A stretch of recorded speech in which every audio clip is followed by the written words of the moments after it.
What would you do if your ex-husband, the man who shattered your world, flaunted his new younger model in your face, calling her pure class, while you were still picking up the pieces of your life? Now what if, just as he's basking in his smug victory, you reappear, not broken and defeated, but stepping out of a $500,000 Bentley, owned by a man who could buy and sell your ex 1,000 times over? This isn't a fairy tale. This is the story of Catherine Davenport and how she served the coldest, most luxurious revenge imaginable. Stick around because you won't believe the delicious twists in this tale. Catherine Davenport stared at her reflection in the rain-streaked window of the small coffee shop, but she didn't see herself. She saw a ghost, a pale imitation of the woman she used to be. It had been 6 months since the divorce was finalized, 6 months since Mark had walked out of their 15-year marriage with a dismissive wave and a check that felt more like an insult than a settlement. He had taken the best years of her life, her youthful optimism, her unwavering loyalty, and traded them in for a newer model. Her name was Isabel, a 20-something art gallery assistant with a vapid smile and a penchant for designer knockoffs. Mark, a man who had built his modest wealth on Catherine's quiet support and inheritances, had become insufferable in his new life. He paraded Isabel around their old haunts, a living, breathing trophy of his supposed upgrade. The last time Catherine had run into them at a charity gala she'd been attending with a friend, Mark had cornered her by the silent auction table. "Catherine, you remember Isabel?" he'd said, his voice dripping with condescension. Isabel had offered a tight, insincere smile, her eyes flicking over Catherine's simple black dress with disdain. "Of course," Catherine had replied, her voice steady despite the tremor in her hands. Mark had then leaned in his voice, a conspiratorial whisper that was loud enough for everyone nearby to hear. "You see, Catherine Isabel is, well, she's pure class, a woman of taste. You can't buy that." The implication was clear. Catherine, with her quiet elegance and preference for substance over style, was a relic of the past, a woman who lacked the refined sensibilities of his new paramour. The words had stung more than she cared to admit. They had echoed in her mind for weeks, a cruel mantra of her own perceived inadequacies. Pure class. The phrase was a dagger, twisting in the still raw wound of her betrayal. Mark had always been a master of the subtle, put down the carefully crafted insult that left you bleeding long after the conversation was over. Catherine took a sip of her now cold latte. The bitterness of the coffee, a pale reflection of the bitterness in her heart. She was 42, starting over in a world that felt alien and unforgiving. The settlement, while not insignificant, was a pittance compared to what she had contributed to their shared life. Mark had been clever hiding assets and exploiting legal loopholes she had been too heartbroken to fight. So she was living in a small rented apartment, a far cry from the sprawling suburban home she had so lovingly decorated. She was working a part-time job at a local library, the quiet and the books a balm to her frayed nerves. It was a life of quiet desperation, a life she felt she was destined to live out in the shadow of Mark's new, glittering existence. Her phone buzzed on the table, a message from her best friend Sarah. "Drinks tonight, my treat. You need to get out of that apartment." Catherine smiled, a genuine, albeit small, smile. Sarah had been her rock, her unwavering champion through the whole sordid affair. She was the one who had dragged Catherine out of bed on the darkest days, who had listened to her endless rants about Mark and Isabel, who had reminded her time and time again that her worth was not defined by a man who wouldn't know class if it bit him on his perfectly tailored trousers. She typed back a quick reply. "Yes, please. I need a drink. Or 10. That evening, as Catherine was getting ready, she caught her reflection in the mirror again. The same ghost stared back at her, but this time something was different.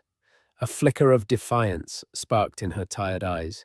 She was done being the victim. She was done letting Mark's words define her. She was Catherine Davenport, and she was not a woman to be trifled with.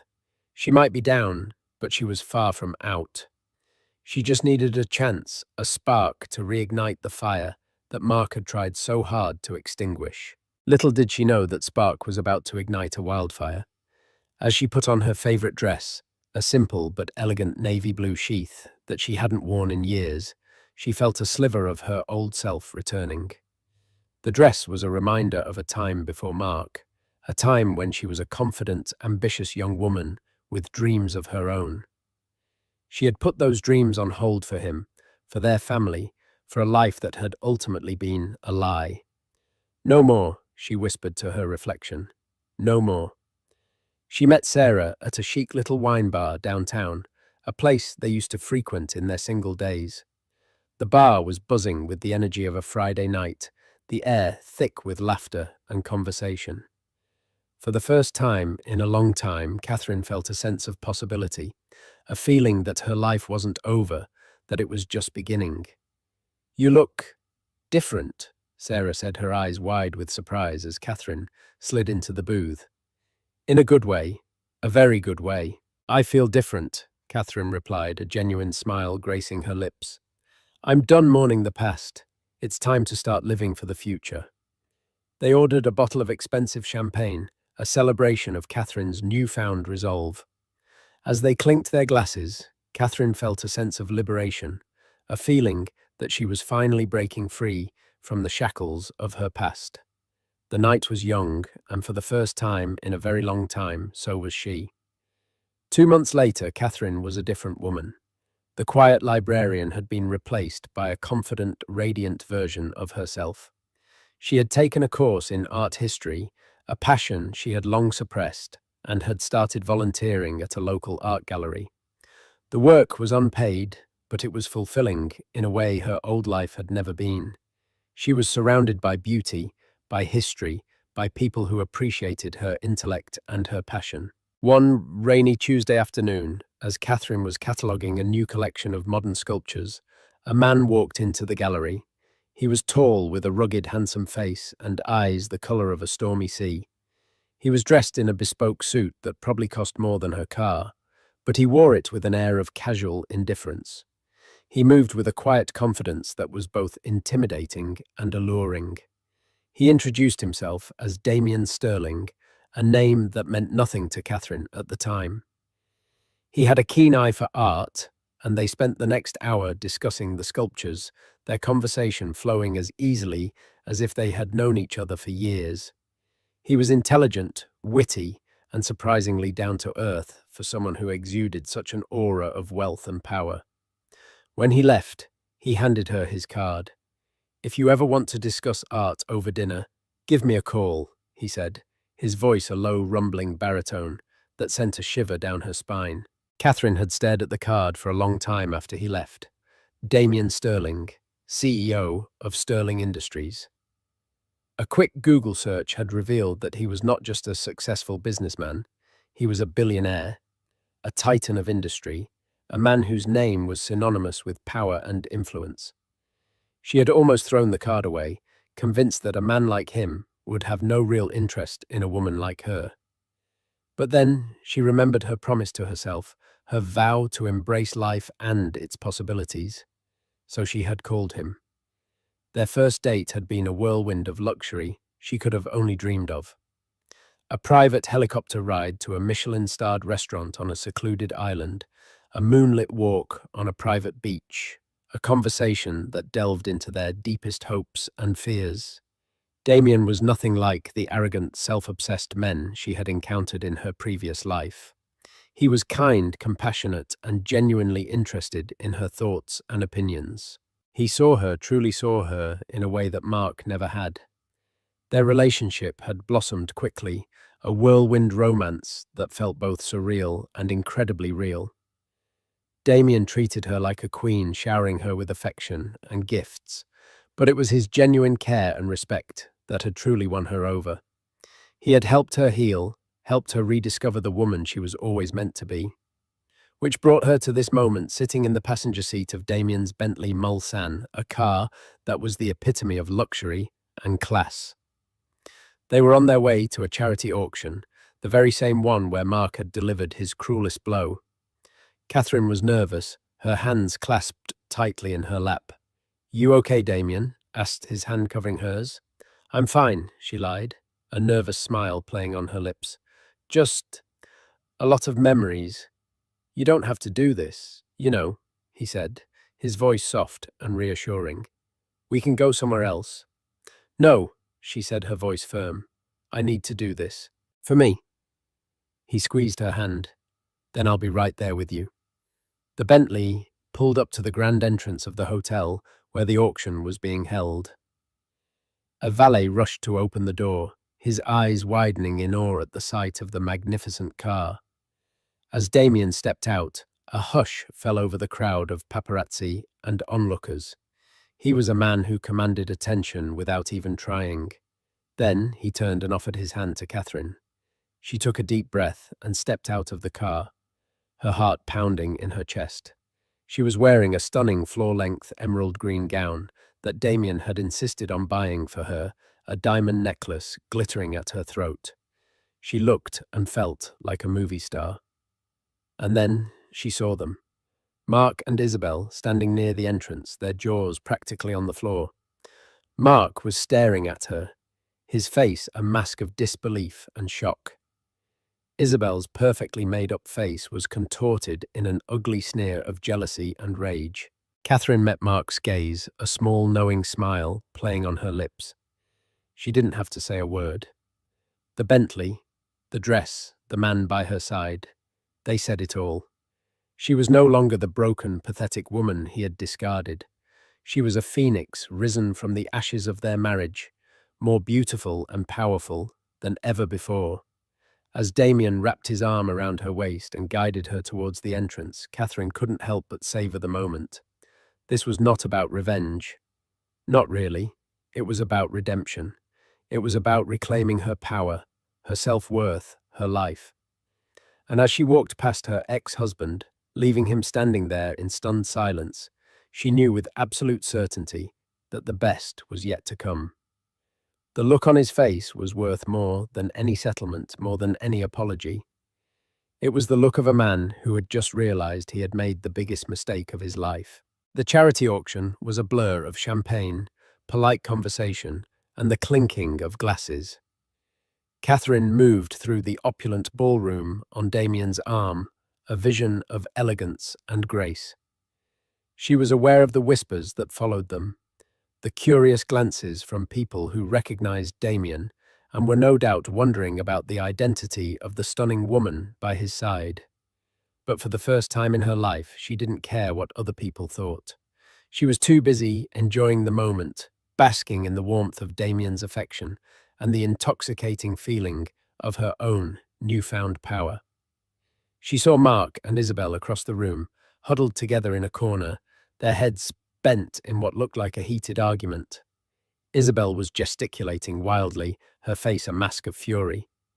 Mark looked pale and shaken, his eyes constantly darting towards Catherine and Damien, a mixture of awe and envy in his gaze. Later in the evening, as Catherine was chatting with a group of art collectors, Mark approached her, his face a carefully constructed mask of nonchalance.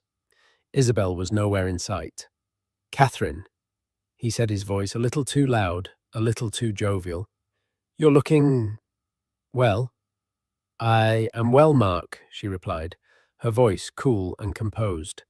"So, that's your new friend?" he asked, gesturing towards Damien, who was engaged in a conversation with the host of the event. "He is," she said, a small smile playing on her lips. "Impressive car," he said, trying to sound casual, but the jealousy in his voice was palpable. "He must be doing well for himself." "He is," she repeated, her smile widening. Mark's facade of nonchalance began to crack. "Look, Catherine, about what I said. At the last auction, I was out of line. I was going through a lot, and you were a cruel, condescending jerk," she finished for him, her voice laced with an icy calm. "Yes, I remember." Mark flinched as if she had slapped him. I'm sorry." He stammered, his eyes pleading with her for some kind of absolution. Catherine looked at him, at the man who had caused her so much pain, and she felt Nothing. The anger, the hurt, the bitterness, it was all gone. All that was left was a sense of pity. Pity for this small, insecure man who had to put others down to feel good about himself. "I don't need your apology, Mark," she said, her voice softening slightly. "I'm happy, truly happy, and I hope for your sake that you can find some semblance of happiness too."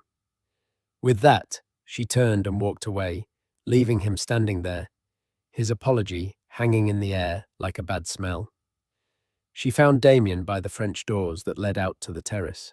He was looking at her, a proud, loving smile on his face. "Everything okay?" he asked, his hand finding the small of her back.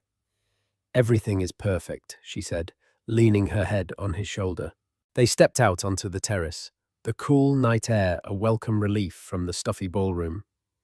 The city lights twinkled below them, a sea of a million tiny stars. He apologized. "You know," she said, her voice a soft whisper. "And what did you do?" he asked, his thumb gently caressing her back. "I told him I didn't need it," she said, a sense of peace washing over her. "And I meant it. I'm finally free of him, Damien. Truly free." He pulled her closer, his lips finding hers in a tender, passionate kiss. "I'm glad," he whispered against her lips, "because I have no intention of ever letting you go."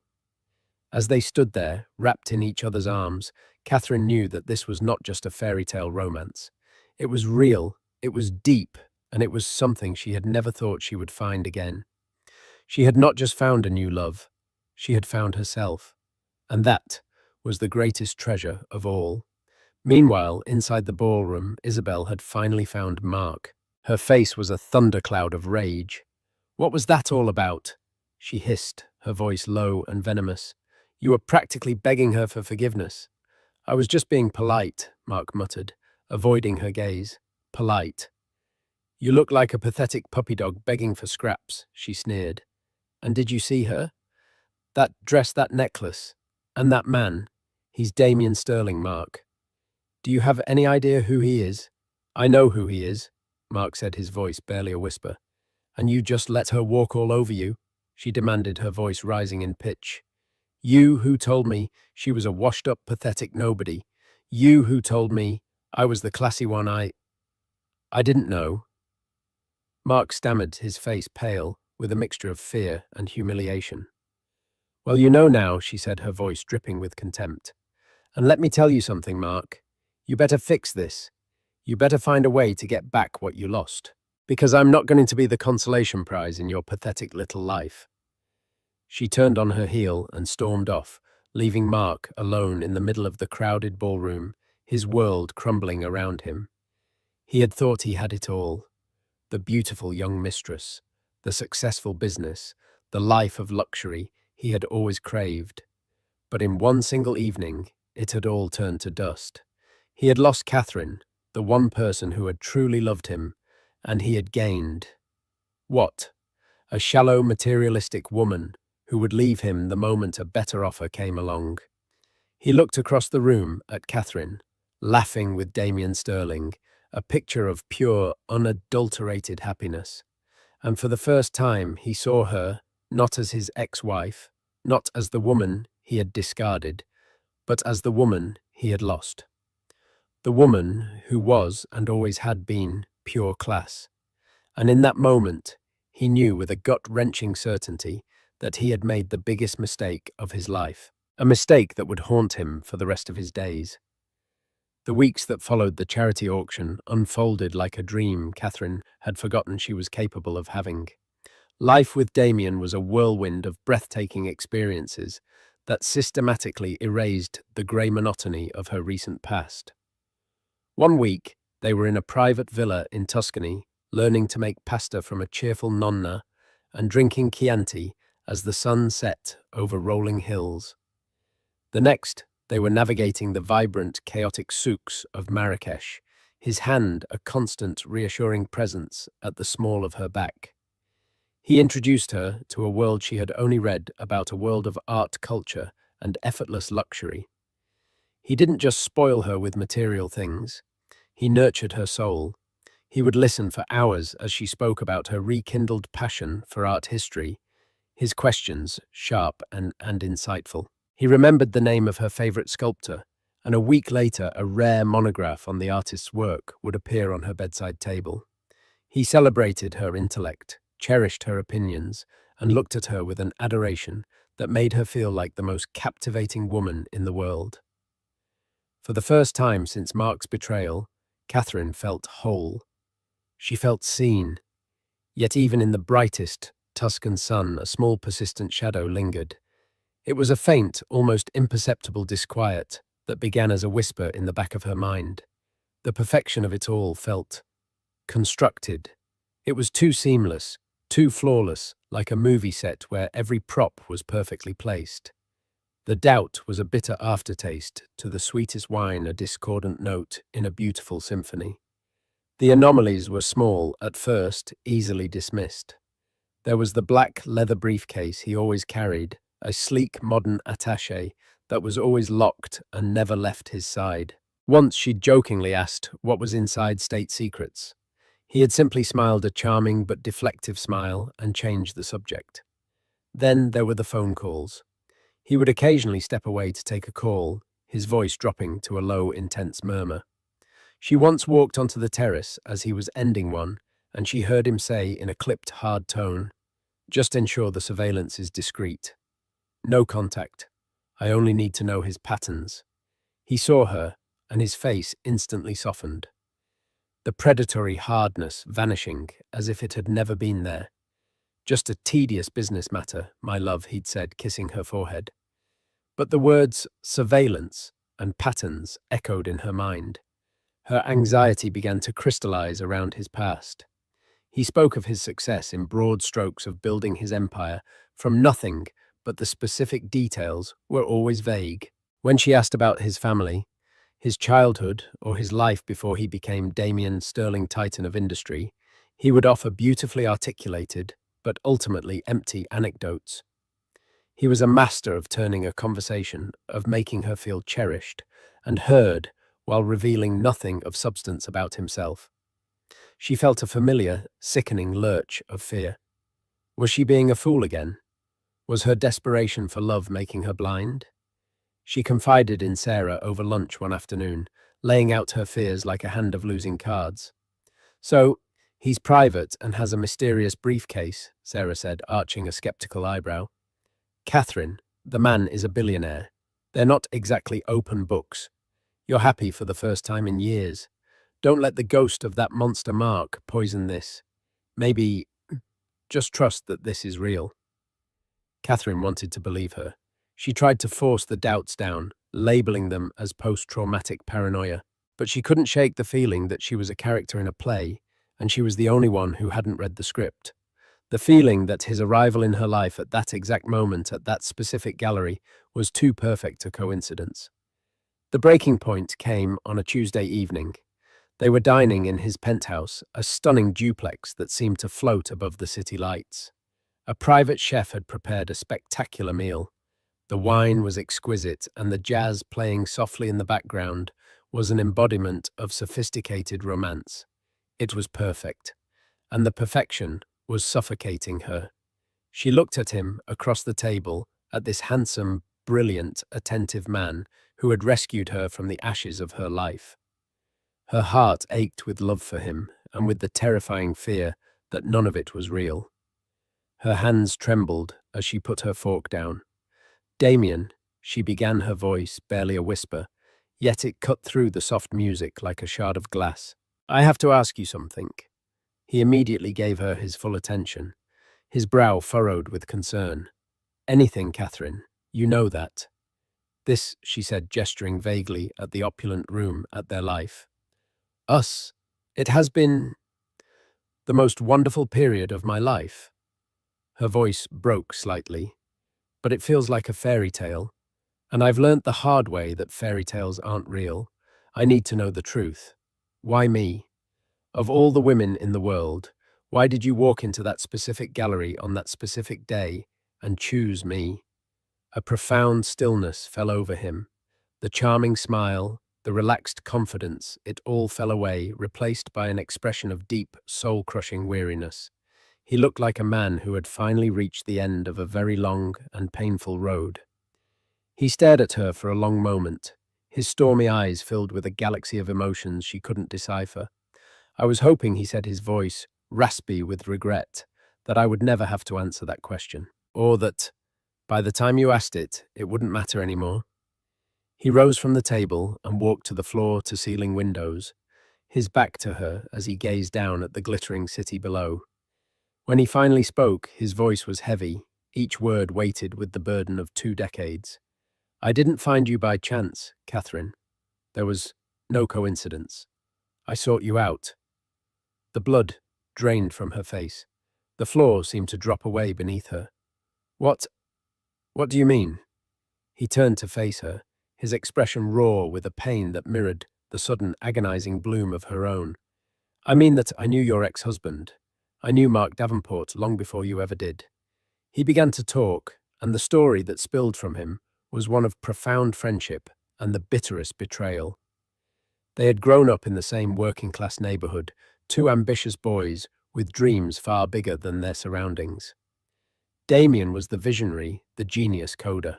Mark was the salesman, the charismatic face of their partnership. Together in a cramped garage, they created a revolutionary piece of software that was poised to change the face of data compression.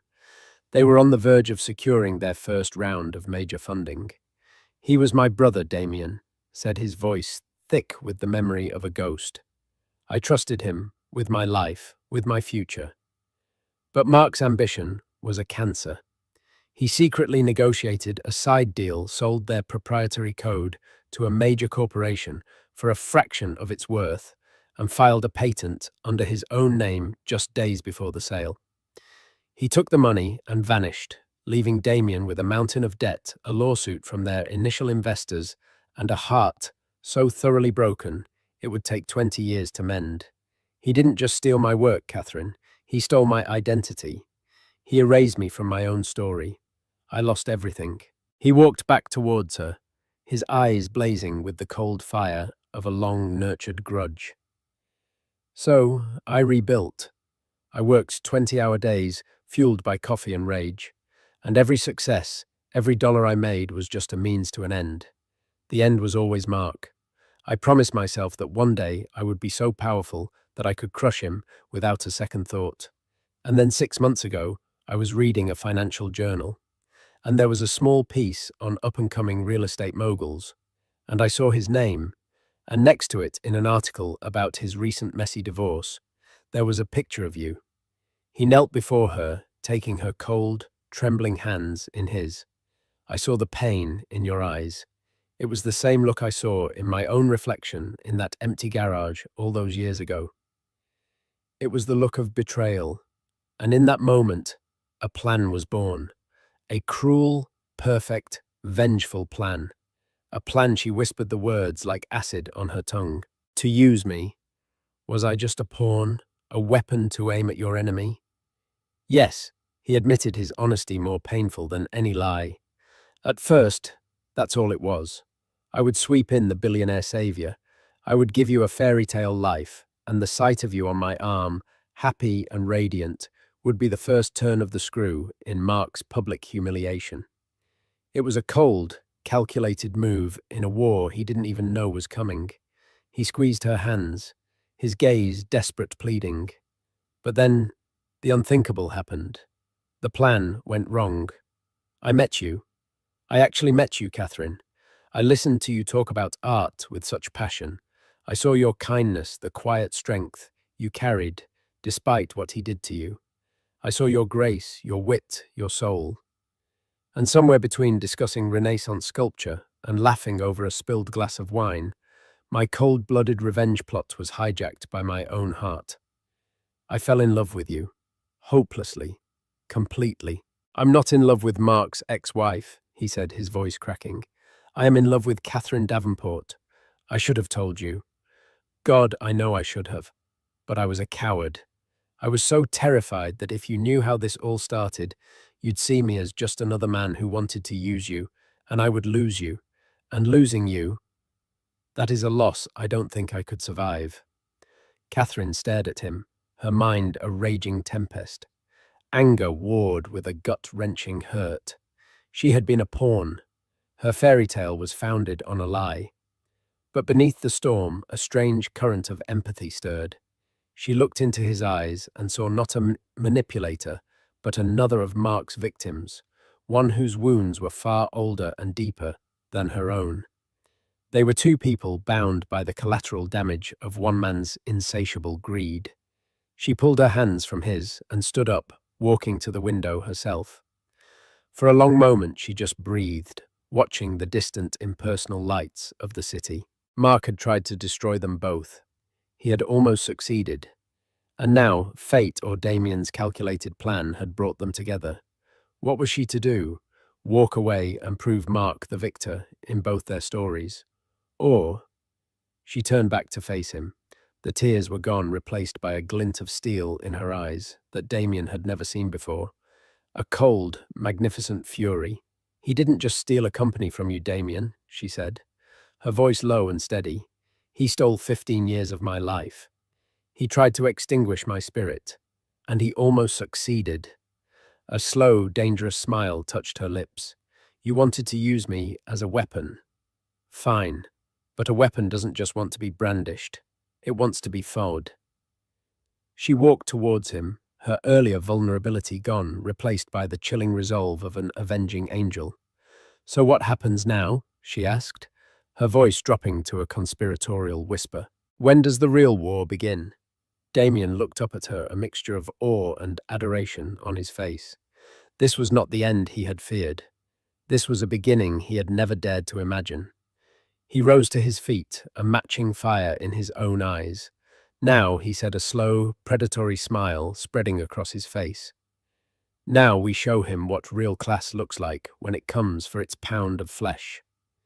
The plan was not born in a single flash of inspiration, but was meticulously crafted over weeks in the glass-walled study of Damien's penthouse, a room that became their veritable war room. Spreadsheets glowed on oversized monitors, displaying the intricate web of Mark's financial holdings, while piles of legal documents and corporate reports covered the vast mahogany desk. It was here that Catherine's transformation from a wronged woman to a formidable queen on the corporate chessboard was completed. Initially, she had been a passive observer, watching with a kind of awed horror as Damien moved his invisible armies into place. But soon her intimate knowledge of Mark's vanities and weaknesses became their most potent weapon. "He's over-leveraged on the new waterfront development," she pointed out one night, tracing a line on a blueprint. "He bought it for the prestige to get his name on the building. He told me it was his legacy. That's his ego talking. Squeeze him there, and he'll panic." Damien looked up from his screen, a slow smile of genuine admiration spreading across his face. "Catherine Davenport," he said, his voice low with respect. "You are a terrifyingly brilliant woman." She felt a blush rise to her cheeks, but it wasn't from shyness. It was the hot thrill of empowerment. She was no longer just a victim of Mark's story. She was actively, ruthlessly co-authoring its final chapter. Their strategy was a masterpiece of corporate strangulation executed with surgical precision. Through a labyrinth of shell corporations, Damien's team began acquiring Mark's debt from lenders, becoming his silent, unseen creditor. They identified his most talented project manager, a woman named Helen, who Mark consistently underpaid and took for granted, and lured her away with an offer so generous it was life-changing. Her departure caused a critical project to stall, sending ripples of uncertainty through his investors. The crown jewel of their strategy was the sabotage of the Apex Tower deal, a partnership that would have secured Mark's company for the next decade. Damien, using an anonymous proxy, presented a competing bid that was only marginally better, but was structured with an elegance and security that made Mark's offer look clumsy and desperate. When the news broke that Mark had lost the deal, he flew into a volcanic rage. Catherine could picture it perfectly. Mark, red-faced and sputtering, blaming everyone but himself. His world was being systematically dismantled, and he had no idea the architect of his ruin was the man he'd wronged 2 decades ago, aided by the woman he had so arrogantly discarded. His relationship with Isabel, already a fragile construct of money and vanity, shattered under the pressure. The night before the shareholder meeting, Isabel confronted him in their sterile white-on-white apartment. "What is happening, Mark?" she demanded, her voice sharp and devoid of its usual syrupy sweetness. She was holding a stack of overdue invoices from a couture boutique. "My cards are being declined." "My cards?" "It's a temporary cash flow problem," Mark snarled, loosening his tie as if it were a noose. "The market is volatile. You wouldn't understand." "Oh, I understand that the pure class lifestyle you promised me is evaporating," she retorted, her eyes cold and hard. "I understand that you look like a frightened little man who is in way over his head. Did you see the look on Catherine's face at that auction? She looked like she owns the world. And you look like you're about to lose it." The words hit him like a physical blow because they were the absolute terrifying truth. The day of the shareholder meeting dawned grey and oppressive, a perfect mirror of Mark's mood. The hotel ballroom was filled with anxious-looking investors, their polite murmurs doing little to hide the palpable tension. Mark stood at the podium, sweating under the stage lights, launching into a desperate rambling speech about long-term growth and synergistic opportunities. He was a captain trying to convince his passengers that the ship wasn't sinking, even as the water lapped at their ankles. It was then that the grand double doors at the back of the ballroom swung open. A hush fell over the room. Every head turned. Damien Sterling and Catherine Davenport stood framed in the doorway, a tableau of immense power and breathtaking elegance. Damien was in a perfectly tailored charcoal suit, his presence radiating an almost gravitational pull. But all eyes were on Catherine. She wore a bespoke sheath dress of brilliant scarlet red, the color of power, of fire, of blood. A simple, elegant diamond choker encircled her throat. Her expression was serene, her gaze level, and as her eyes met Mark's across the cavernous room, he saw no trace of the broken woman he had left. He saw his executioner. He faltered, mid-sentence, his voice catching in his throat. The carefully constructed artifice of his confidence crumbled into dust. They moved down the central aisle with unhurried grace, the crowd parting before them like the Red Sea. A nervous hotel employee scurried to place 2 chairs for them directly in the front row. They sat, a silent, regal tribunal, their very presence a judgment. When Mark's pathetic speech finally petered out, there was a moment of awkward silence before the chairman, a man already in Damien's pocket, cleared his throat. "We will now hear from a representative of our new majority shareholder," he announced. Damien rose smoothly and walked to the podium. He didn't look at Mark. He adjusted the microphone and scanned the faces of the stunned audience. "Good morning." His voice, calm and amplified, filled every corner of the room. "My name is Damien Sterling." He paused, letting the weight of his name settle. "As of 9 a.m. this morning, my holding company, Sterling Conglomerate, completed its acquisition of a 51% controlling interest in Davenport Properties. As such, I will be assuming the role of CEO effective immediately." A tidal wave of gasps and frantic whispers swept through the ballroom. Mark's face went from pale to ashen. He looked like a man who had just seen his own ghost. Some of you may be wondering why Damien continued, his voice taking on a harder, colder edge. A massive screen behind him flickered to life.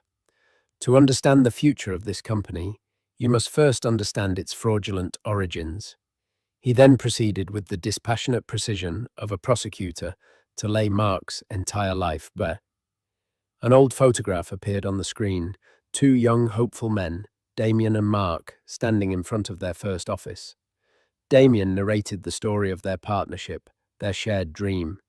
Then documents appeared, the original code they had written, the business plan.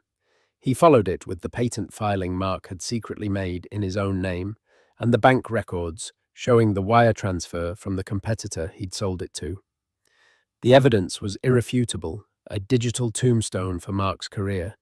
This company, Damien declared, his voice ringing with righteous fury, was built on a foundation of theft. Its first seed money was the price of a stolen dream and a shattered friendship. It was too much for Mark. The decades of lies, the carefully maintained facade, the crushing weight of his public disgrace. It all culminated in a single primal scream of rage. He lunged from his chair, a wild animal cornered, and with nothing left to lose his target, Damien's throat. But Damien had been waiting for this for 20 years.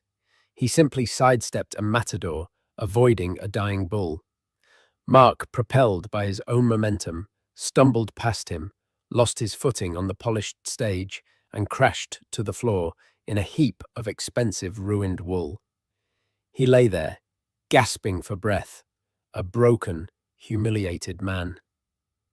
His eyes, wild and pleading, found Catherine's.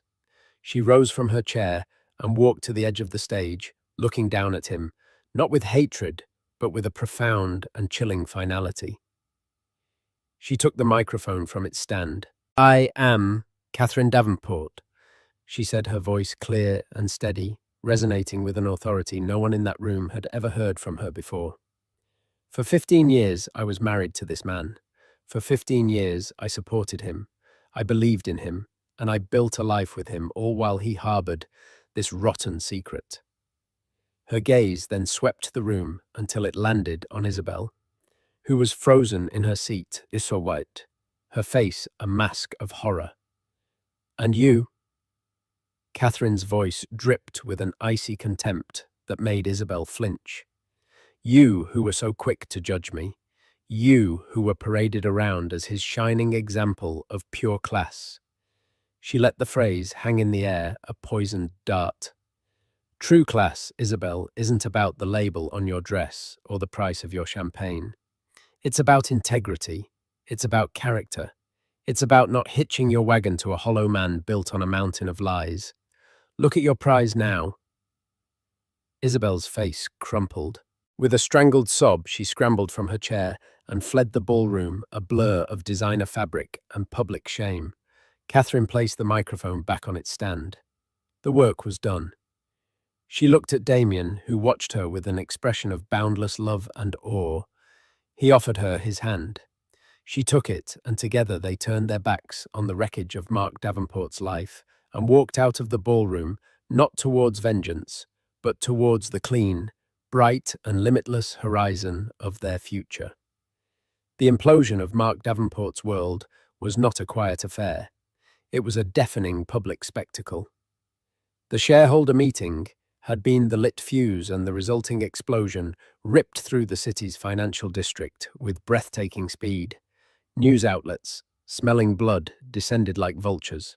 The story was irresistible, a tale of youthful betrayal, a 20-year quest for vengeance, and the stunning rise of a scorned ex-wife. Mark's face, once a symbol of smug, self-made success, was plastered across newspapers and websites, now twisted in a permanent grimace of humiliation. He was no longer Mark Davenport, CEO. He was Mark Davenport, the fraud. His calls went unanswered. His business partners, once eager to clap him on the back, now crossed the street to avoid him. The empire he had built on a foundation of lies crumbled into dust, its assets absorbed into the new, dynamic entity that Catherine and Damien were building in its place. He lost the penthouse, the luxury cars, the custom suits. Within weeks, he had lost every trapping of the life he valued above all else. The last Catherine heard of him was through a short, pitying article in a local tabloid that Sarah had sent her, accompanied by a single word, karma. The piece described him being seen leaving a dingy walk-up apartment building, far from the glittering heart of the city, his shoulders stooped, his face gaunt and unshaven. He was a ghost haunting the ruins of his own life. For a fleeting moment, Catherine felt a pang of something akin to sadness, not for the man he became, but for the deluded man she had once loved so desperate for validation that he'd destroyed everyone in his path, including himself. She quickly dismissed the thought. Pity was a luxury he hadn't earned. He was a consequence of his own creation. Isabel's exit was as predictable as it was swift. Her brand of pure class was a currency that was only valuable when backed by a platinum card. With Mark's fortune gone, her affection evaporated. Catherine saw her once months later in the glossy pages of a society magazine. She was clinging to the arm of a leathery, ancient-looking shipping magnate, her smile fixed and bright, her eyes holding the same vacant ambition. She was a beautiful, predatory vine, forever seeking a stronger tree to climb. Damien glanced at the photo over Catherine's shoulder and remarked, dryly, "Some people never learn to build their own gardens." That Catherine thought was the perfect epitaph for both Isabel and the man she had abandoned. In stark contrast, Catherine and Damien's world was one of construction. They renamed Mark's former company Phoenix Legacy, a name that felt both defiant and deeply personal. They didn't just run it, they transformed it. Damien, with his strategic mind, saw the big picture, the market trends, the financial architecture. But it was Catherine who gave the company its soul. The quiet elegance and appreciation for substance that Mark had once mocked became their greatest asset. She spearheaded the redesign of their corporate identity, curated the art in their new offices, and insisted on an ethos of transparency and integrity that stood in sharp contrast to the company's previous incarnation. She discovered a ferocity and an acumen she never knew she possessed. In boardrooms seated beside Damien, she was not his consort, but his partner, his equal. Her insights were sharp, her instincts unerring. There were moments during tense negotiations where she would watch Damien operate and see a flicker of that cold, ruthless strategist he had been forced to become. She saw the predator that had hunted Mark down. The sight no longer frightened her, but it was a sobering reminder of the price of their victory. It was a darkness they both carried, a shared scar from a war they had won. Vengeance, she learned, wasn't a clean, satisfying act. It left a residue, an echo in the quiet moments. This realization coalesced one evening several months later. They had escaped the city for their home on the coast, a modern glass house perched above the Pacific. The chaos had settled, and a new peaceful rhythm had taken its place. Yet Catherine felt a persistent low-level hum of disquiet. As they walked along the shore, the waves pulling at the sand, she finally gave voice to the question that had been haunting her. "Do you ever regret it, Damien?" she asked. Her voice almost carried away by the wind. "The way we did it, the totality of it." Damien stopped walking, his gaze fixed on the distant, blood-orange smear of the sunset. He was silent for a long time, the only sound, the cry of a lone seagull. "I don't regret taking back what was mine," he said finally, his voice low and heavy with reflection. "He built a career on my ruin. Justice required a balancing of the scales." He turned to face her, his sea storm eyes filled with a vulnerability she had only seen a few times. "But I do regret the necessity of it. I regret the 20 years I spent letting that anger fuel me. It was like an engine inside me, Damien. Everything I did, every success, every acquisition, it was all just another step on the path back to him. I was a prisoner of my own crusade." He reached out his hand, gently tucking a strand of her hair behind her ear. "I look at what he became, a bitter, hollow man, and I have to wonder, what part of me became like him along the way? I was so focused on the destination that I didn't realize how much the journey was poisoning me." His voice cracked slightly. "When I met you, it was the first time in 2 decades I did something that wasn't about Mark. It was about you. And I was so terrified. I was afraid that you'd see the monster he had created in me and that you'd run." Tears welled in Catherine's eyes as she finally understood the true depth of his burden. Her pain had lasted for a year. His had festered for a lifetime. "I was running my own revenge plot, you know," she admitted softly. Mine was just smaller. I just wanted to see his face when I stepped out of that Bentley. I wanted one moment of victory, but it spiraled into this, into a corporate war. And I won't lie, a part of me loved it. A part of me loved watching him fall. And that part of me, it scares me a little. We saved each other, Damien whispered, pulling her into a fierce, protective embrace. You showed me that there was a life to be lived after revenge. You were the light at the end of a very long, very dark tunnel. And you, she murmured into his chest, you showed me that I was a phoenix, not just ashes. They stood there, locked together, as the last light of day bled from the sky, the waves washing the shore clean. It wasn't an absolution, but an acknowledgement. The past wasn't erased. Its echoes would always be there, but they were no longer ghosts haunted by it. They were survivors, builders, partners who had taken the rubble of their respective betrayals and constructed a new empire, not of wealth, but of a profound, hard-won love. Their happily ever after wasn't a fairy tale gift. It was a fortress they had built together brick by painful, beautiful brick. And as they walked back toward the warm lights of their home, hand in hand, they knew it was a fortress that could withstand any storm. So, what's the real takeaway from Catherine's incredible story? It's more than just a tale of epic revenge. It's a powerful reminder that your worth is never determined by someone else's opinion of you. It's about finding your own strength, your own class, in the face of betrayal and disrespect. Catherine didn't just get a billionaire boyfriend. She rediscovered herself, her passion, and her power. She proves that sometimes the greatest comeback isn't just about showing up in a Bentley, it's about building a life so full and happy that the past simply fades into insignificance.